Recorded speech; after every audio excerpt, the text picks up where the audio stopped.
heaviest snowstorm to hit the upper Midwest in 2 winters dumped snow across North and South Dakota, Minnesota, and western Wisconsin over the weekend. Combining with strong winds and cold temperatures, it made traveling treacherous across the area. Minnesota State Police said more than 300 car crashes were reported from Saturday night to Sunday. However, none were fatal. Spokesman for the Minneapolis-St. Paul International Airport said more than 150 flights were canceled due to the storm. Major highways in South Dakota and Minnesota were closed because of whiteout blizzard conditions. The heaviest snowfall was from eastern South Dakota through southern Minnesota. Storm totals topped out between 8 to 15 inches. Good evening, I'm Courtney Oliver. And I'm Matthew Nies. Welcome to the James River Valley Report. Thanks to all that snow, it's beginning to look and feel a lot like Christmas, and it was just in time for the Jamestown College Wind Ensemble's Christmas concert.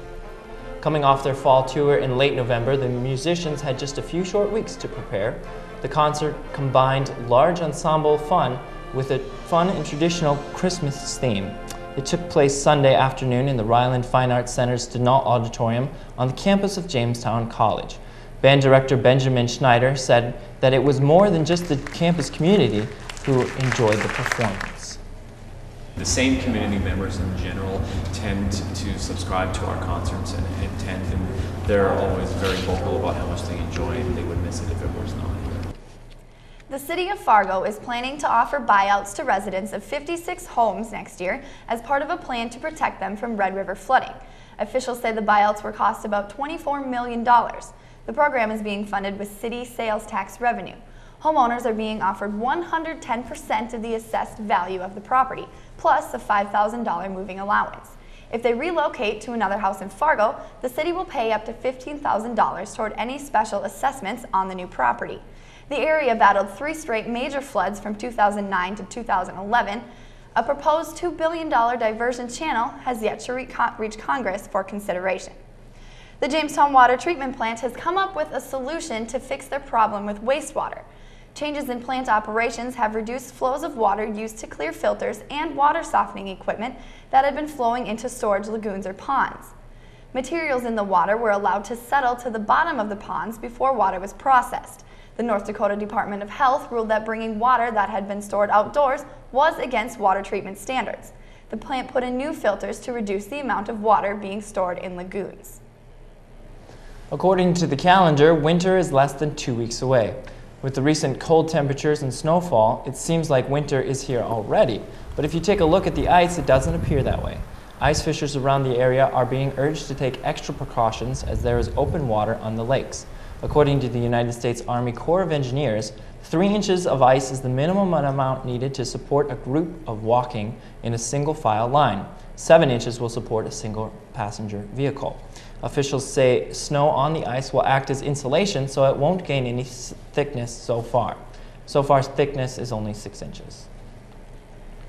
North Dakota Governor Jack Dalrymple is recommending a $12.8 billion 2-year budget to the legislature.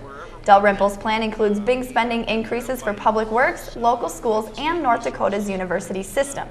It also provides slight tax reductions for corporations and individuals, as well as giving oil-producing counties greater share of tax revenues.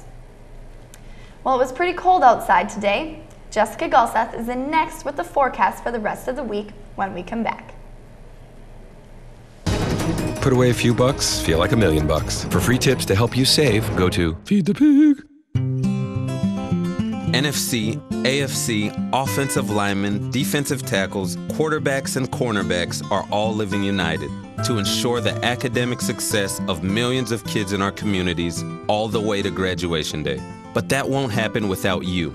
So take the pledge at unitedway.org. Make a difference in the life of a child. Suit up like your favorite NFL players and become a volunteer reader, tutor, or mentor with United Way. Supporters of a coal-to-liquid fuel plant proposed for western North Dakota are taking even more time to study the project. North American Coal Corporation spokesman David Straley says that developers will ask for a 5th extension before 2013. The developers need favorable coal legislation and a clear United States energy policy for the $4 billion project to move forward. More than $1 million of state aid has already been used studying the project. President Barack Obama is asking for public support today to raise taxes on the wealthiest Americans. He spoke in Michigan, saying he won't sign a deal unless it includes higher taxes on the rich. It is just one day after he and House Speaker John Boehner met for the first time to discuss ways to avoid the fiscal cliff. Although Republicans oppose the higher tax approach, some GOP lawmakers are saying the party will relent on taxes so it can win concessions from President Obama on changes to benefit programs such as Medicare. Numerous same-sex couples crowded Seattle City Hall for a day of wedding ceremonies yesterday, as it was the first day they could marry after the state's voter-approved gay marriage law took effect. By Saturday morning, more than 600 same-sex marriage licenses were issued in the city. Washington, Maine, and Maryland became the first states to pass same-sex marriage by popular vote. They now join 6 other states permitting the marriages. Mexican singer Jenny Rivera died in a plane crash Saturday night, confirmed by her father and brother. Authorities say the wreckage of the plane was found last night in northern Mexico with no apparent survivors. 2 pilots and 4 other passengers were also on board. The plane was not recognizable, but the evidence suggests it was the aircraft carrying the singer.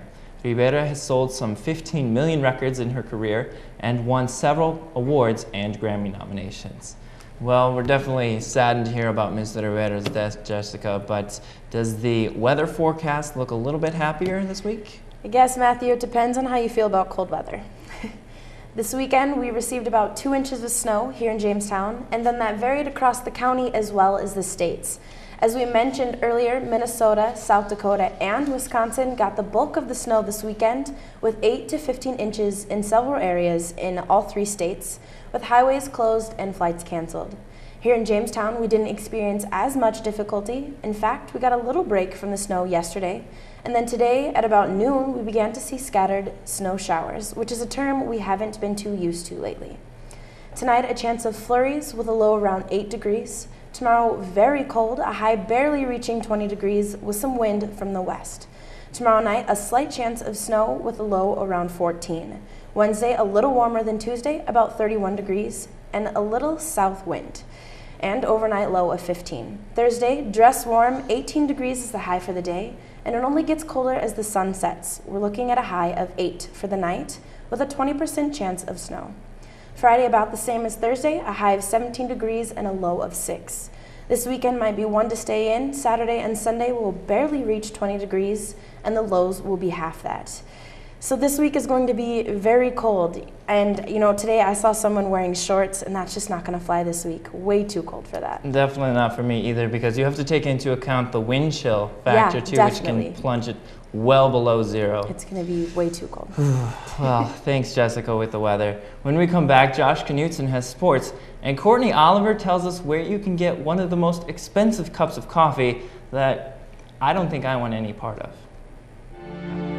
The odds of the Big Easy winning the Open Championship once and the US Open Championship twice.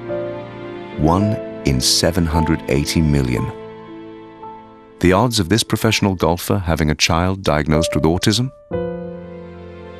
1 in 88. Ernie Els encourages you to learn more at autismspeaks.org/signs.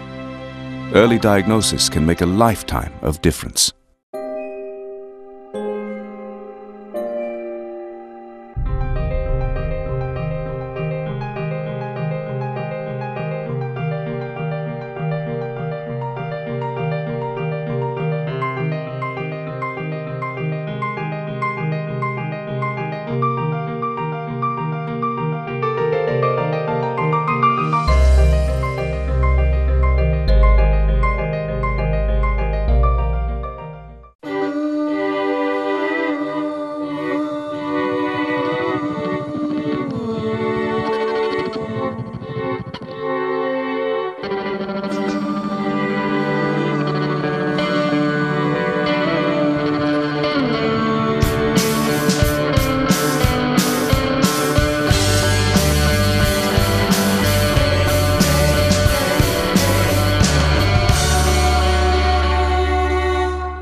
Everywhere are finding ways to keep kids active and healthy. Get ideas, get involved, get going at letsmove.gov. It's been yet another sad weekend stemming from the NFL. Josh Knutson is here to tell us what is going on. Yeah, Courtney, that's 2 weekends we've had tragic deaths in the NFL. This time it's coming out of Texas. Dallas Cowboys nose tackle Josh Brent posted a $500,000 bond and was released from jail about an hour after the Cowboys defeated the Bengals, according to a published source. Brent was the driver in the Saturday morning accident that killed 25-year-old practice squad linebacker Jerry Brown. Brent was arrested after the crash in Irving, Texas, and charged with intoxicated manslaughter. The Jimmy men's basketball squad was in action Saturday evening against Dickinson State. The Jimmies outscored the Blue Hawks 51-33 in the second half to pull away for an 89-74 victory. It was the 5th time this season the Jimmies entered halftime trailing the opposing team, only to rally in the second half for a victory. Devin Thomas led the way for the Jimmies with 27 points and 8 rebounds, followed by Mark Hogue's 19 points and 5 assists. The Jimmies are now 7-6 on the season and will play at Minot State Tuesday evening. The Jimmy men's wrestling team was also able to win 4 straight matches, only to come up short as Waldorf, Iowa won the other 6 matches en route to a 30-21 win over Jamestown College Saturday at the Waldorf Duels. Freshmen Dylan Kiefer and Sam Brown posted back-to-back pins for the Jimmies at 141 and 149 pounds. Jacob Miller's win at 157 and Jonathan Gonzalez's pin at 165 capped the 4th straight win for the JC. The Jimmies also squared off against Southwest Minnesota State, falling 40-3. The Jimmies were able to pick up a 7-5 decision from Dylan Kiefer at 141, their only win in the duel. The Jimmies will end their first half of the season Friday with duels at Ridgewater Community College in Hutchinson, Minnesota. The Jimmy women's basketball team was also in action on Saturday when they took on the Blue Hawks of Dickinson State. Bridget Schuneman led the way for the Jimmies, scoring 20 points and bringing down 7 rebounds as the Jimmies won the game by a comfortable 15 points, 72-57. Junior Casey Geffrey made her season debut as well, coming back from major knee injuries suffered last year. The Jimmies did have 2 injury scares, however, as All-American point guard Hannah Steele rolled an ankle in the second half and freshman Jessica Buck tweaked a wrist. The Jimmy women's wrestling team cruised to 3 easy victories at the Waldorf Duels in Forest City, Iowa on Saturday. Jamestown defeated Missouri Baptist College, Waldorf, and Midland. Senior Tiffany Sluick earned AII Female Athlete of the Week for her 3-fall performance at 130 pounds. She won her first match at 32 seconds with a fall in the second period, her second match with the technical fall in the second period by scores of 6-0 and 8-0, and she won her third match in the second period at a fall of 135.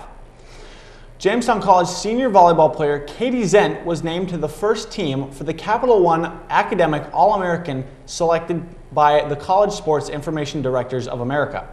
The team is made up of student athletes from the NAIA, Canadian, and 2-year institutions. Zent led JC to their record in school history with a 27-9 mark. She tallied 314 kills, 115 blocks, and 287 digs for the season, while maintaining a 3.94 grade point average in the classroom. And that wraps up quite a busy weekend for the Jimmies. Yeah, sounds like it was a pretty exciting weekend at that. Absolutely. And before we go, we bring you to the hills of northern Thailand, where a herd of 20 elephants is excreting some of the world's most expensive coffee. The exotic new brew is made from beans eaten by the Thai elephants and picked from their waste a day later. A reaction inside the elephant creates the coffee's unique earthy taste. At $500 per pound, it's among the world's priciest coffees. If you're looking to give it a try, you'll have to travel to the remote corners of the world. For now, it's only offered in northern Thailand, the Maldives, and Abu Dhabi, with a price tag of about $50 a cup. And that's the James River Valley Report for this Monday, December 10th. For Matthew Nies, Jessica Gulseth, and Josh Knutson, I'm Courtney Oliver. Thanks for joining us. Good night.